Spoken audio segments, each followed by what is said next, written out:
Aided സ്കൂളുകളിലെ ഭിന്നശേഷി അധ്യാപക നിയമനത്തിന്റെ തടസ്സങ്ങൾ മാറുന്നുവെന്ന ആശ്വാസകരമായ റിപ്പോർട്ട് കൂടി വരുന്നു. സർക്കാർ നിയന്ത്രണത്തിൽ നിയമനം നടത്തുന്നതിന് ജില്ലാ സംസ്ഥാനതല സമിതികളുടെ പ്രവർത്തനം ഈ മാസം തന്നെ തുടങ്ങും. സമിതിയുടെ നിയമന ശുപാർശ ലഭിച്ചാൽ 15 ദിവസങ്ങൾക്കകം അധ്യാപകനെ നിയമിക്കണം. പൊതുവിദ്യാഭ്യാസ വകുപ്പ് വിശദമായ മാർഗരേഖ ഇപ്പോൾ പുറത്തിറക്കിയിട്ടുണ്ട്. 4% ഭിന്നശേഷി അധ്യാപക നിയമനം എയ്ഡഡ് മേഖലയിലും പാലിക്കണമെന്ന ഉത്തരവ് നടപ്പാക്കാനുള്ള ശ്രമങ്ങൾ വേഗത്തിലാക്കുകയാണ് വിദ്യാഭ്യാസ വകുപ്പ്. പൊതുവിദ്യാഭ്യാസ വകുപ്പ് ഡയറക്ടർ അധ്യക്ഷനായി 9 അംഗ സംസ്ഥാന സമിതിയും ജില്ലാതല സമിതിയും രൂപീകരിക്കാനുള്ള മാർഗരേഖ സർക്കാർ പുറത്തിറക്കി.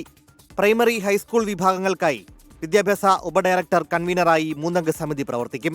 ഹയർ സെക്കൻഡറി വിഭാഗത്തിന് 2 ജില്ലയ്ക്ക് ഒരു സമിതി പ്രവർത്തിക്കും. ഈ മാസം 21-നകം ജില്ലാ സമിതികൾ രൂപീകരിച്ച് പ്രവർത്തനം ആരംഭിക്കണം. അർഹരായ ഉദ്യോഗാർത്ഥികളെ കിട്ടുന്നില്ലെന്ന മാനേജ്മെന്റിന്റെ വാദം മറികടക്കാൻ എംപ്ലോയ്മെന്റ് എക്സ്ചേഞ്ച് നൽകുന്ന ഭിന്നശേഷിക്കാരുടെ പേരുകളിൽ നിന്ന് യോഗ്യരായവരെ കണ്ടെത്തും. മാനേജ്മെന്റുകൾക്ക് സർക്കാർ സമിതി പട്ടിക തയ്യാറാക്കി നൽകും. പട്ടിക കൈമാറിക്കഴിഞ്ഞാൽ 15 ദിവസത്തിനകം നിയമനം നടത്തണം.